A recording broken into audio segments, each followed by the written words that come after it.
mas eu quero compartilhar e continuar meditando em Neemias. E agora já vamos para o capítulo 3. O capítulo 3 tem 32 versículos, eu vou ler apenas os 2 primeiros versículos de Neemias, capítulo 3. Neemias 3, versículos 1 e 2. Assim diz: Então se dispôs Eliasibe, o sumo sacerdote, com os sacerdotes seus irmãos, e reedificaram a porta das ovelhas, consagraram-na, assentaram-lhe as portas e continuaram a reconstrução até a torre do Sem e a torre de Ananel. Junto a ele edificaram os homens de Jericó. Também ao seu lado edificou Zacu, filho de Inri.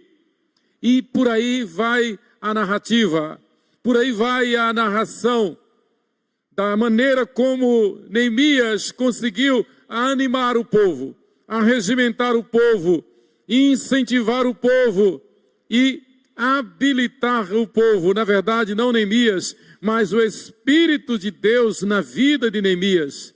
O Espírito que foi derramado sobre estes que corajosamente entenderam que antes importa obedecer a Deus do que aos homens.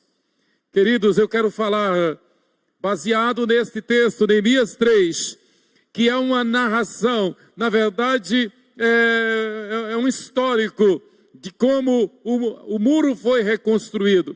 As famílias que se reuniram e as partes que foram reconstruídas por estas famílias. Sobre este texto, eu quero compartilhar com você sobre este tema, oração e ação. Lembro-me muito bem, você não imagina, quando me deparei com o hebraico e com o grego no seminário. E diante daquela pressão, e diante da pressão dos professores, dos exercícios, das tarefas, eu confesso que pensei em desistir do seminário. E à medida que as semanas foram passando e os trabalhos ficando mais difíceis, eu cheguei a escrever para o meu tutor, o meu pastor, reverendo Walter Donald, dizendo: pastor, eu não vou aguentar, eu vou voltar. O que é que eu estou fazendo aqui, nesse emaranhado de caracteres do hebraico e do grego? O pastor me deu uma boa palavra, me animou, incentivou a igreja a me acompanhar mais de perto. Eu passei a receber cartas quase que diariamente da SAF e da Mocidade. E igrejas lá no Recife, como a Igreja Presbiteriana da Boa Vista, chegaram junto, me deram um apoio extraordinário. E nesse período aconteceu algo interessante. Eu disse: bem, eu estou na casa de profetas. O seminário é um templo grande. O seminário é casa de oração, é casa do Senhor. E eu vou ficar aqui o tempo todo estudando, vou virar o fim de semana, noite não. Noite eu nunca consegui virar naquele tempo. Mas eu vou virar os fins de semana. O sábado e o domingo eu vou consagrar para estudar o grego e o hebraico. E eu fiquei assim uns 3 meses, até que eu senti o Espírito Santo falar comigo: não é assim, você tem que confiar em mim. Você está agindo, mas não está orando. Você está fazendo o trabalho mecânico, mas não está confiando em mim. E naturalmente aquilo que você sabe, aquilo que nós que conhecemos a palavra de Deus sabemos: o domingo é do Senhor. Seja qual for o concurso que tiver, seja qual for o concurso que você for fazer, não deixe de congregar, de estar no templo, justificando que vai ficar em casa para poder estudar no domingo. Claro, o nosso Deus não é legalista. Então, quando a pessoa está trabalhando e tem plantão no domingo, tudo bem, é um plantão, é algo extraordinário. Mas ficar em casa para fazer uma tarefa, porque você acha que precisa daquelas horas do domingo, no caso específico meu, mesmo lá no seminário, casa de profetas, tudo respirava oração, respirava devoção, culto, Bíblia. Só que eu estava sozinho no meu quarto estudando, eu não estava congregando. A igreja estava acontecendo, os irmãos estavam na escola dominical, no evangelismo, no culto, e eu trancado dentro do meu quarto estudando, não estava certo. De fato, eu entendi que não bastava me esforçar, eu precisava confiar, e confiar consagrando a minha vida ao Senhor. Sabe de uma coisa? Eu disse, olha, o domingo é de Deus. E pela graça de Deus, eu fui convidado para trabalhar com a igreja de Casa Caiada, lá em Rio Doce, em Olinda. E muitas vezes eu tinha que ir na sexta-feira à noite, porque no sábado tinha trabalho de evangelismo. E foi assim que aconteceu. Eu disse, olha, o fim de semana, então, é de Deus. Eu tenho 6 para estudar, eu tenho 5 para estudar, e sábado e domingo eu vou para a congregação. E Deus abençoou. Nunca precisei fazer prova final. Passei em todas por média. Graças a Deus. Deus honra aqueles que o honram. E eu aprendi naturalmente que quando a gente ora submisso à palavra, a gente tem condições de trabalhar no poder da palavra. A gente ora submisso à palavra e então trabalha e rende e frutifica no poder que a palavra nos dá. Muito bem, este capítulo 3 de Neemias, como eu disse, é o relato, é o histórico da construção dos muros de Jerusalém, da reconstrução. Uma obra colossal, uma obra tremenda, que foi feita miraculosamente em apenas 52 dias. E o texto de Neemias diz que isso aconteceu porque Deus deu bom êxito ao povo. O povo se animou no Senhor. Neemias chega a dizer, olha, vocês estão trabalhando com alegria, e esta alegria não é vossa, esta alegria é do Senhor. E a alegria do Senhor é a vossa força.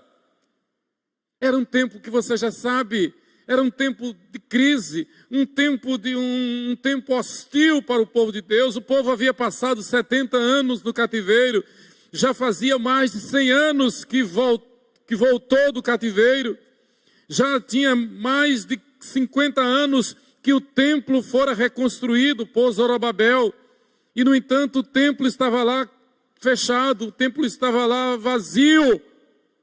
As pessoas, como bem diz um contemporâneo de Neemias, o profeta Ageu, as pessoas estavam mais preocupadas consigo, com a sua segurança, porque tinham medo das autoridades que eram contrárias à reconstrução dos muros. Gente como Gesem, Tobias, Sambalá, autoridades fortes, políticos fortes, que por mais de uma vez intentaram contra a vida de Neemias, armando ciladas contra Neemias. Políticos fortes que contra a Escritura, contra a Constituição de Israel, permitiram que gente abjeta morasse, residisse dentro do templo. Uma abominação, isto tudo estava acontecendo. O culto quase que caíra no ostracismo, no esquecimento. O povo estava realmente desanimado. E havia sua justificativa, porque havia uma perseguição política havia uma perseguição política para que os muros não fossem reconstruídos.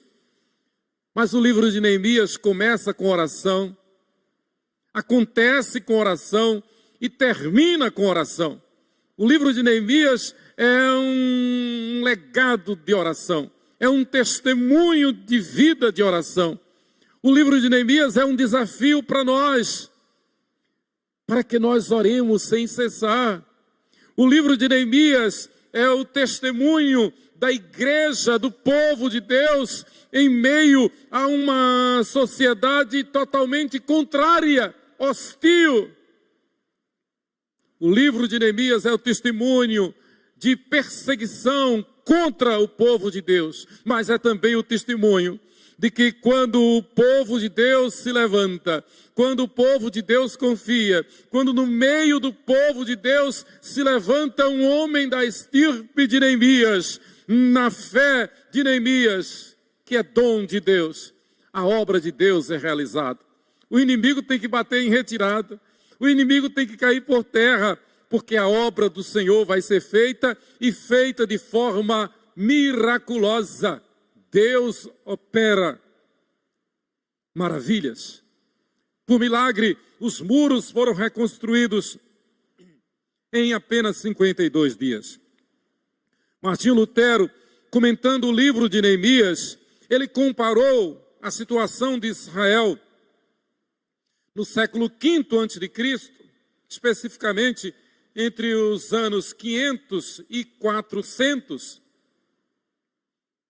quando aconteceu a reconstrução do templo, aconteceu aquele episódio da rainha Esther, o livro de Esther, e o livro de Esdras e o livro de Neemias, no século V antes de Cristo, século VI antes de Cristo, do ano 500 ao ano 400. Martinho Lutero, então, comentando, comparou a situação da Europa durante o período anterior à Reforma Protestante. A igreja oficial, a igreja que dominava o mundo de então, chamada cristã, na verdade, impedia o verdadeiro cristianismo. O povo não podia adorar livremente, o povo não podia ler a palavra de Deus. E por outro lado, a igreja extorquia o povo com venda de indulgências, com venda de amuletos, com venda de símbolos ditos mágicos, relíquias, além de impostos que cobrava do povo. Martinho Lutero, então, diz literalmente, não havia incentivo para os verdadeiros pregadores da palavra de Deus. Não havia incentivo para os verdadeiros professores de Bíblia. Não havia dinheiro para isto. Havia dinheiro para enfeites. Havia dinheiro para comprar relíquias até e construir catedrais, mas não para ensinar a palavra de Deus ao povo. O povo, na verdade, em toda a Idade Média, na época imediatamente anterior à Reforma Protestante, o povo vivia literalmente em trevas e às cegas, porque não tinha acesso, e não tinha acesso porque a religião vigente proibia, impedia o povo de ter acesso à palavra de Deus. Lutero compara então aquele período em que ele viveu com o período que Neemias viveu. E Lutero diz, foi preciso reconstruir os muros da verdadeira igreja para que a igreja pudesse avançar. E aí veio a Reforma Protestante. Daí nós temos essa herança reformada. Daí veio a liberdade de pregação do Evangelho, a publicação das Escrituras, a tradução das Escrituras, a obra missionária, até hoje. Hoje, infelizmente, a Europa precisa novamente de homens como Martinho Lutero, como Zwingli, o Melanchthon, Calvino, John Knox, precisa urgentemente. Assim como os Estados Unidos, assim como o Brasil. Mas é o que disse Lutero e demais reformadores. A igreja reformada sempre deve estar se reformando. Na verdade, se reanimando no Senhor, se reavivando no Senhor. O que Neemias faz na sua geração é exatamente isto. quando ele recebeu a notícia da situação caótica em que estava Jerusalém, do desprezo pela cidade, do abandono do culto, os muros derribados, o povo vivendo simplesmente o secularismo, o povo, outrora povo de Deus, vivendo no mais crasso mundanismo, sem comunhão com Deus, sem congregar, desanimado. Mas Neemias ora. Deus toca no coração do rei Artaxerxes, que o envia com cartas brancas para trabalhar lá na obra de reconstrução dos muros. Interessante que o texto nos mostra, estudando Neemias, que o rei deu uma licença de 12 anos para que Neemias estivesse lá em Jerusalém, realizando a obra e assumindo o papel como governador em Jerusalém, para que a obra não sofresse solução de continuidade. Era esta a situação. Portanto, nós podemos perfeitamente entender que a vida de Neemias foi uma vida de oração e de ação. Assim deve ser a minha vida. Assim deve ser a tua vida. Por exemplo, imagine se nós, nesse período de pandemia, nesse período de quarentena que passamos, se nós cruzássemos os braços, se nós não exercitássemos a fé, se nós não tivéssemos a coragem que o Espírito Santo nos dá de avançar, de proclamar, de dizer que confiamos em Deus, de nos animar no Senhor, você iria olhar para os teus pastores e ver tristeza nos teus pastores?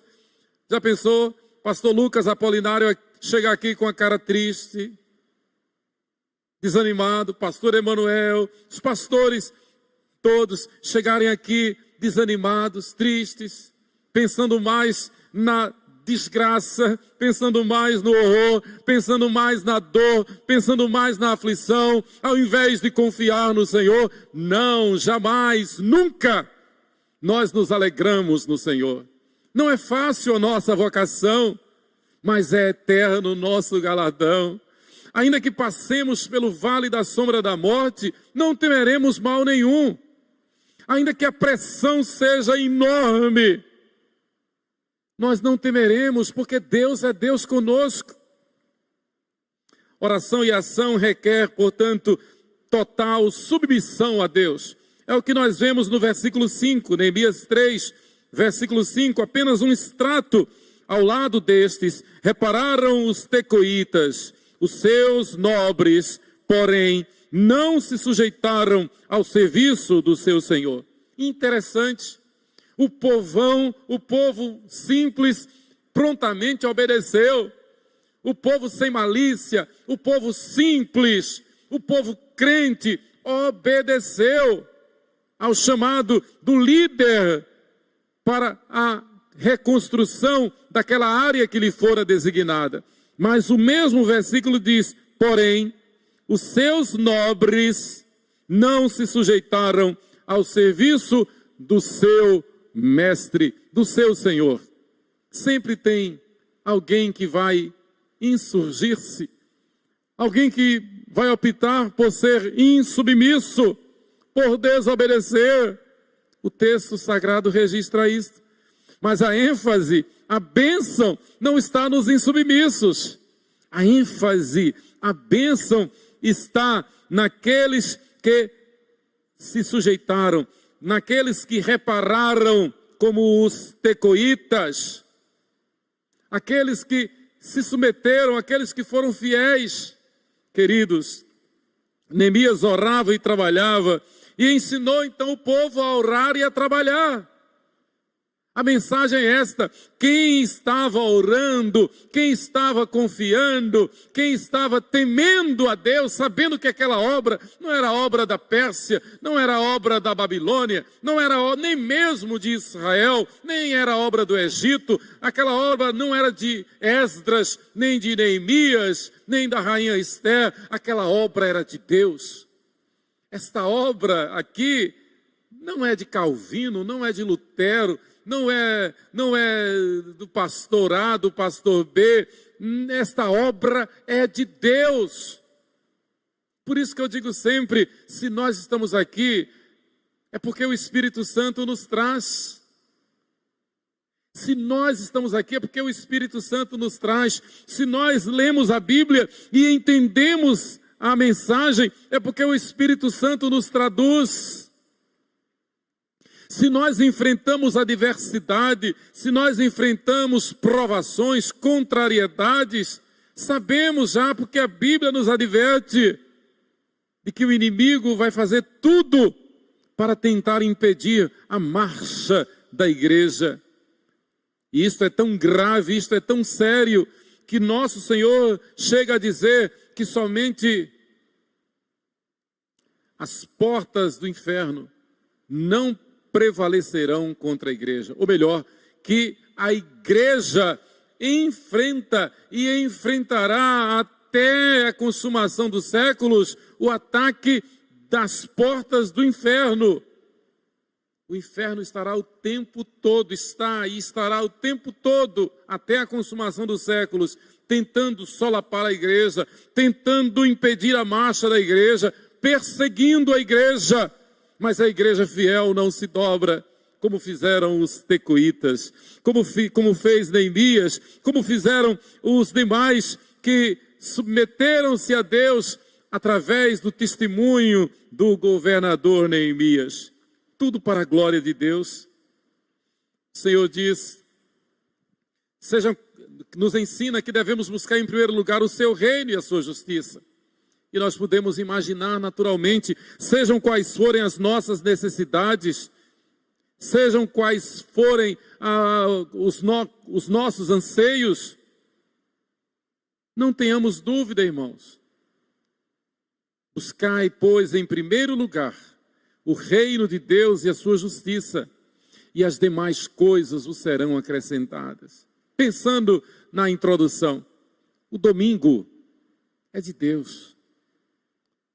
Consagre o domingo ao Senhor. Repito, a não ser que você já esteja trabalhando e seja escalado para um plantão no domingo, tudo bem. Mas você simplesmente ficar em casa porque você está planejando, projetando, estudando para enfrentar alguma batalha, você não precisa fazer isso. Você tem 6 dias, de segunda a sábado. Consagre o domingo ao Senhor. Submeta o teu domingo ao Senhor. Você está orando, e quando você entrega, quando você submete o teu domingo ao Senhor, você está agindo com fé. E a Bíblia diz que Deus honra aqueles que o honram. O verso 5 de Neemias 3 nos dá o exemplo de que enquanto uns obedeciam, outros eram desobedientes ao Senhor. Eram crentes, mas não se submetiam de todo ao seu Senhor. Aqueles que não se submeteram, como o texto diz, foram os chamados nobres. E é interessante isto. É significativo isto. Os nobres, talvez eivados, dominados por presunção, por vaidade, por soberba, por orgulho. E aí nos lembra aquela passagem que diz que é mais fácil um camelo passar pelo fundo de uma agulha do que um rico entrar no reino dos céus. Esse rico aí é aquele que é arrogante, presunçoso, soberbo, vaidoso, que não se dobra. É como o joio. O joio é parecido com o trigo, parecido, mas tem um aspecto entre o trigo e o joio que os diferencia de forma muito clara. Quando amadurecem essas duas plantas, o trigo se dobra, se curva, o joio não. O joio permanece ereto, impávido. Poderíamos dizer arrogante, como esses nobres que não se submeteram. Nos lembra aqui de Maria, a mãe de nosso Senhor Jesus Cristo. Maria, nas bodas de Caná, quando percebeu que houvera faltado vinho, e foi falar para Jesus, e Jesus disse que não era chegada ainda a sua hora. ela prontamente dirigiu aos mordomos e lhes disse: fazei tudo o que ele vos disser. João capítulo 2, versículo 5. Queridos, oração e ação, em primeiro lugar, requer submissão. Em segundo lugar, requer compromisso com a profissão de fé. No versículo 16 está registrado: depois dele reparou Neemias, filho de Azbuque, maioral da metade do distrito de Bet-Zu, até defronte dos sepulcros de Davi, até ao açude artificial e até a casa dos heróis. Aqui há uma informação muito clara, muito forte, histórica, do cuidado que os reconstrutores dos muros tiveram em reconstruir aquela parte que abrigava, que guardava, que preservava os sepulcros de Davi e dos heróis de Israel. Como bem tem pregado Sheila, aqueles heróis, homens com cara de leão, os verdadeiros heróis, assim como Davi. E o texto registra que eles reconstruíram os muros ali. Isso nos traz à memória o zelo daqueles nossos irmãos do passado pela história. E a mensagem é esta: nós devemos zelar pela nossa pública profissão de fé. Oração e ação requer compromisso com a profissão de fé. Nós não estamos aqui por acaso.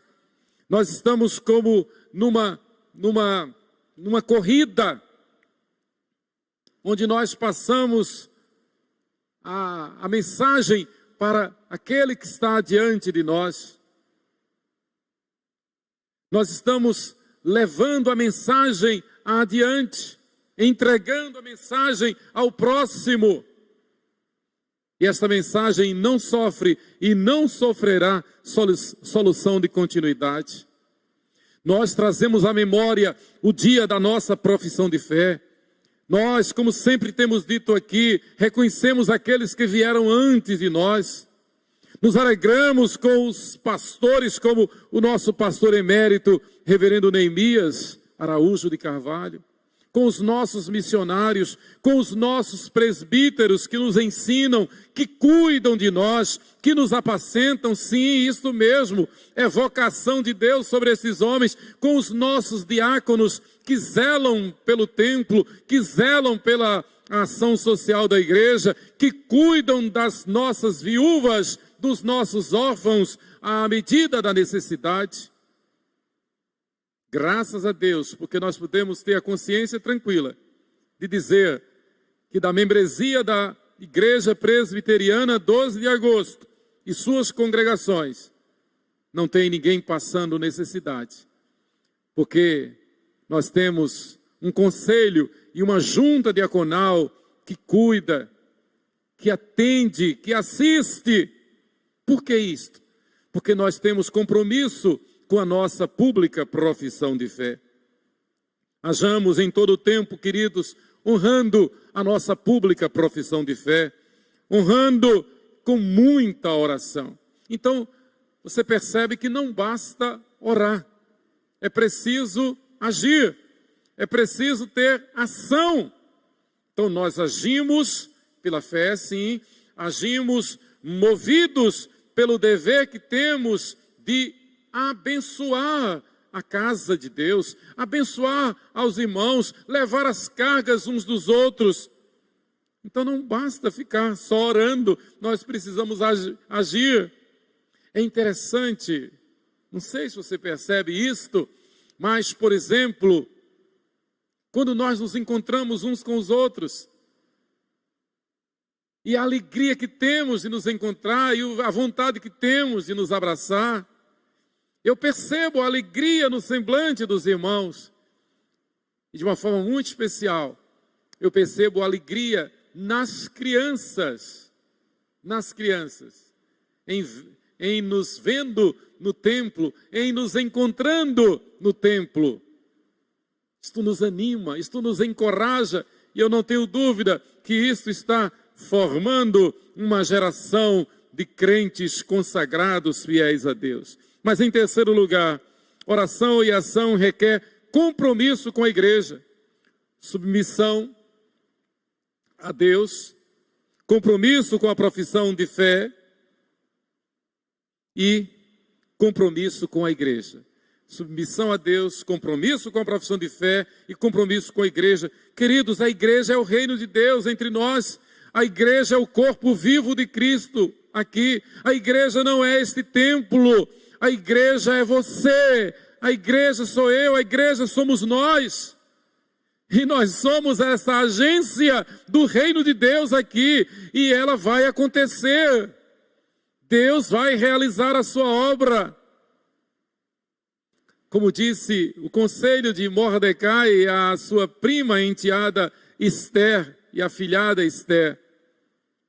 Olha, Deus te colocou aí no palácio, certamente para te usar.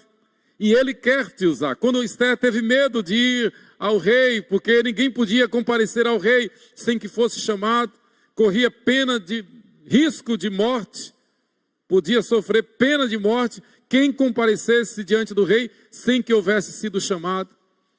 Esther tinha essa consciência.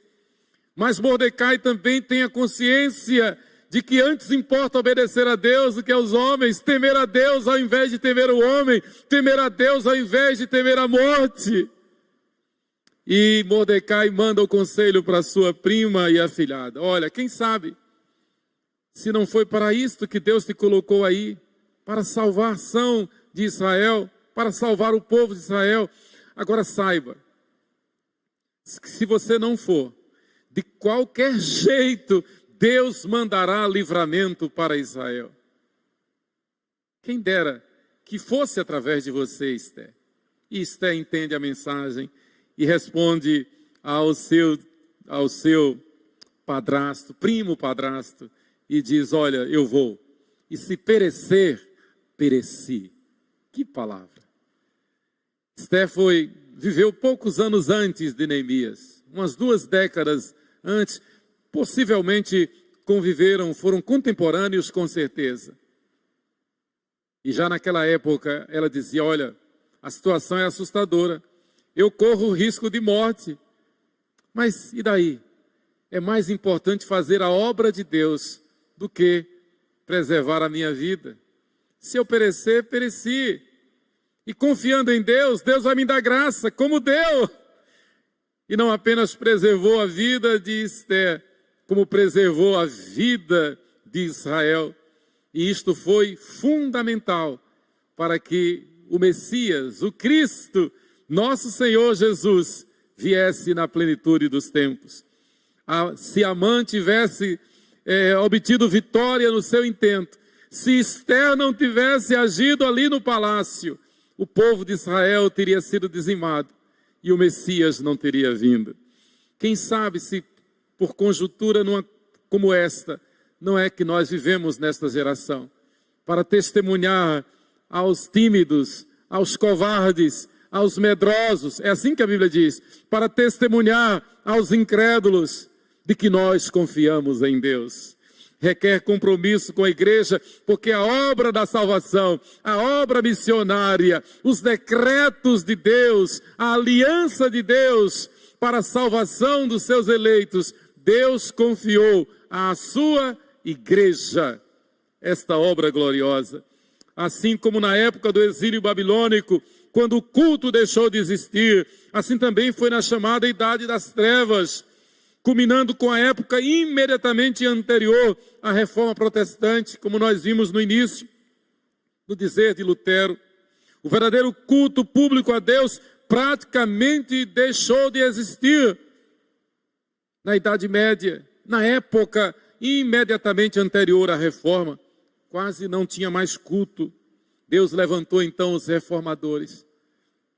Numa geração, num momento, numa sociedade que vive acuada, que vive pensando tanto em se defender, em se proteger, em se guarnecer, em se imunizar. Eu quero dizer para você, não há imunização para a morte, porque todos pecaram e todos morrerão. O salário do pecado é a morte. Não tem vacina que nos isente de enfermidades, de todas as enfermidades. Sempre vai haver uma enfermidade que vai furar a fila, que vai furar o bloco, que vai furar a máscara, que vai entrar. E vai haver o dia, vai haver o momento. Até porque os nossos dias estão escritos e determinados, quando nenhum deles havia ainda. Vai chegar um momento em que nós vamos ter que fechar os olhos para este mundo e partir para a eternidade. Que o tempo que nos resta, que o tempo que temos aqui, seja um tempo de fé, seja um tempo de oração, seja um tempo de consagração, seja um tempo de testemunho da palavra de Deus, seja um tempo de alegria, seja um tempo de força, da força do Senhor, que nos dá alegria, seja um tempo de culto, de celebração, seja um tempo de testemunho, de fé, de glória para o Senhor e de edificação para a sua igreja. O templo simboliza a igreja. Devemos orar, seja por qual motivo for, sempre com o propósito de trabalhar em prol da edificação e crescimento da igreja, sempre com o propósito da edificação e crescimento da igreja. Tudo em nossa vida deve ser em função do reino de Deus, que é a sua igreja. Os estudos, o trabalho, a casa, o casamento, a criação dos filhos, o lazer, tudo na nossa vida deve ser em prol da edificação, do crescimento da igreja e da glória de Deus. Esta é a razão pela qual nós existimos, para glorificar a Deus e nele nos deleitarmos para todo sempre. E a igreja é o seu corpo vivo aqui na terra. Que Deus nos abençoe. Que a exemplo...